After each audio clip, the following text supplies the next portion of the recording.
Hello foodies, ఎలా ఉన్నారు అందరూ? I'm Kavitha, I'm also foodie. ఇవాళ రెసిపీ గరం మసాలా రైస్ అండి. ముందుగా స్టవ్ మీద కడాయి పెట్టుకొని ఆయిల్ వేసి పోపు దినుసులు, అలాగే ఆనియన్ ముక్కలు, కరివేపాకు, పచ్చిమిర్చి ముక్కలు వేసి కాసేపు ఫ్రై చేసి కట్ చేసి పెట్టుకున్న టమాటా ముక్కలు కూడా వేసి ఇంకాసేపు ఫ్రై అయ్యాక తగినంత సాల్ట్ వేసుకొని అలాగే గరం మసాలా పౌడర్ వేసుకొని బాగా కలుపుకొని ఇంకాసేపు ఫ్రై చేసుకోవాలి. ఇలా ఫ్రై చేసుకున్న దానిని స్టవ్ ఆఫ్ చేసుకునే ముందు కొత్తిమీర కూడా వేసి పక్కన పెట్టుకొని ముందుగా ఉడికించి పెట్టుకున్న రైస్ను వేసి బాగా కలుపుకోవడమేనండి. అంతేనండి, ఈజీగా టేస్టీగా గరం మసాలా రైస్ రెడీ.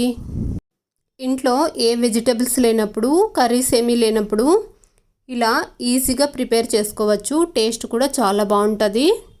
మీరు కూడా ఒకసారి ట్రై చేసి చూడండి. అలాగే నచ్చితే మాత్రం లైక్ చేసి, షేర్ చేసి, సబ్స్క్రైబ్ చేసుకోవడం మర్చిపోకండి. బాయ్ మరి.